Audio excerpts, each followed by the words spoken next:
একদম জিদ্দা কেমন আছে? মুম্বাই থেকে ভোটের জন্য বেরা। एंट्रेंस इधर से है तो यहाँ से স্ত্রীকে নিয়ে ভোট দিতে এলেন চিত্রনায়ক জিৎ।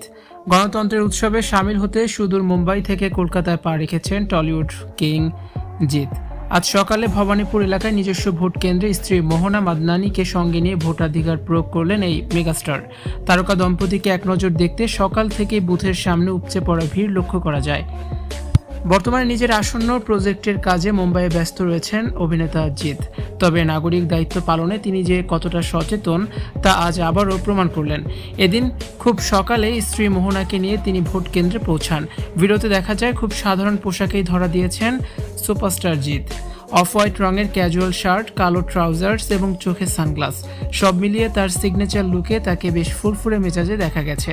স্ত্রী মোহনাও মেরুন রঙের পোশাকে বেশ সাবলীল ছিলেন। সুপারস্টার জিতের আগমনের খবর ছড়িয়ে পড়তে ভোট কেন্দ্রের আশেপাশে ভক্তদের ভিড় জমতে শুরু করে।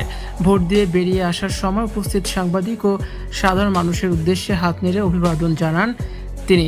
অভিনেতা জানান, কাজ যত গুরুত্বপূর্ণই হোক না কেন, দেশের নাগরিক হিসেবে ভোট দেওয়া সবার আগে প্রয়োজন।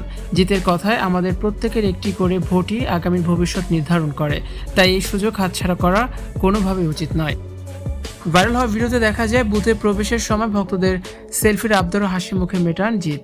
এমনকি মুম্বাই থেকে কেন তিনি কলকাতায় ভোট দিতে এলেন সেই প্রশ্নের উত্তরেও তিনি জানান যে নিজের জন্মস্থান ও কেন্দ্রের প্রতি তার টান সবসময়ই আলাদা। গত কয়েক মাস ধরে জিৎ তার পরবর্তী বিগ বাজেট অ্যাকশন সিনেমা এবং নিজস্ব প্রোডাকশন হাউস জিৎ ফিল্ম ওয়ার্কসের কাজ নিয়ে প্রচণ্ড ব্যস্ত রয়েছেন। তবে কাজের মাঝেও এই বিরতি নিয়ে ভোট দিতে আসা ভক্ত মহলে দারুণ সাড়া ফেলেছে।